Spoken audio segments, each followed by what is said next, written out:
నేను ఉత్సహిస్తాను, సంతోషిస్తాను, ఆనందిస్తాను. నీ యొక్క సన్నిధిలో నీ ప్రభావ మహిమని నేను చూస్తాను అని దావీదు అంటాడు. నా ప్రియులరా, ఈ రోజున నిజమైన సంతోషము, నిజమైన ఆ రక్షణ ఆనందము నీ హృదయంలో నిండి పొంగి పొర్లుతుందా?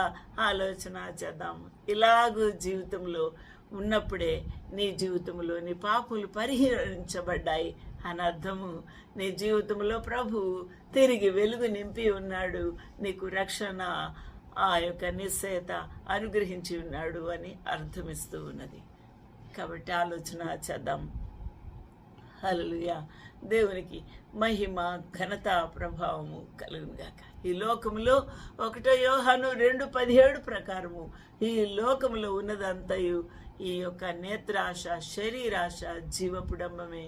నీ జీవితంలో నేత్రాశతో నీ జీవితం అంతా నిండిపోతా ఉన్నది. ఇది చూస్తే కావాలి, అది చూస్తే కావాలి, ఆయన్ని చూస్తే కావాలి, ఆమెను చూస్తే కావాలి, అది కావాలి, ఇది కావాలి. నా ప్రియులరా, ఈ యొక్క బ్రతుకు నీ జీవితము నిండిపోయి దురాశ చేత నీవు నింపబడి ఉన్నావు. నా ప్రియులరా, ఆలోచన చేద్దాము. దాని ఆశ, నీ దురాశ అంతా గతించిపోతుంది, నీతోనే ముగిసిపోతుంది. నా ప్రియులరా, అప్పుడు దేవుని చిత్తం ఇక నీవు జరిగించలేవు. నీ ప్రియుల నీ యొక్క జీవితంలో ప్రభు చిత్తము జరిగించాలి అంటే నువ్వు పశ్చాత్తాపడమే ప్రభు చిత్తము. నువ్వు ప్రభువుని తిరిగి నీ హృదయములో అంగీకరించడమే అది దేవుని చిత్తం. ప్రభువుని నీ హృదయములో ఆ దేవునికి స్థానం ఇచ్చి దేవునికి సంతోషము కలగ చేయడమే గొప్ప దేవుని చిత్తము. నా ప్రియులారా, కొంతమంది అనుకుంటారు నేను ప్రసంగాలు చేసి నేను దేవుని పని చేశాను అనుకుంటారు.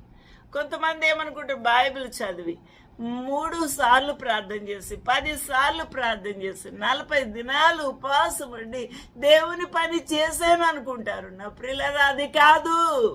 నీ జీవితములో ఉన్న ఆ దురాశ, ఆ యొక్క నేత్రాశ, ఆ శరీరంలో ఉన్న జీవపు డంబము వాటిని చంపివేసి ఒప్పుకొని విడిచిపెట్టి ప్రభు యొక్క రక్తధారలతో తిరిగి కడగబడమే నీ జీవితంలో నూతన జన్మనిస్తుంది. మళ్ళీ నూతనమైన రీజన్యువేషన్ జరుగుతుంది. తిరిగి మారు మనసు మరొక్కసారి నీ జీవితానికి కలుగుతుంది. కడగబడిన స్థితి నీవు అనుభవిస్తావు. నా ప్రియులరా, ఆలోచన చేద్దాం. ఈ రోజున నీ జీవితంలో మార్పు కావాలి. నీ జీవితంలో లోతైన